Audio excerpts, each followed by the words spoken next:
National command and operation centre کے تازہ ترین اعداد و شمار کے مطابق گزشتہ 24 گھنٹوں کے دوران 825 نئے کیسز رپورٹ ہوئے۔ پنجاب میں 1,03,314، سندھ میں 1,44,449، خیبر پختونخوا میں 39,189، بلوچستان میں 15,859، گلگت بلتستان میں 4,200، اسلام آباد میں 19,300 جبکہ آزاد کشمیر میں 3,889 کیسز رپورٹ ہوئے۔ ملک بھر میں اب تک 43,47,155 افراد کے ٹیسٹ کیے گئے۔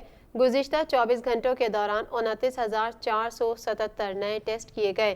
اب تک 3,11,814 مریض صحت یاب ہو چکے ہیں جبکہ 611 مریضوں کی حالت تشویشناک ہے۔ پاکستان میں کرونا سے ایک دن میں 14 افراد جاں بحق ہوئے جس کے بعد وائرس سے مرنے والوں کی تعداد 6,759 ہو گئی۔ پنجاب میں 2,342، سندھ میں 2,604، خیبر پختونخوا میں 1,271، اسلام آباد میں 214، بلوچستان میں 149، گلگت بلتستان میں 92 اور آزاد کشمیر میں 87 مریض جان سے ہاتھ دھو بیٹھے۔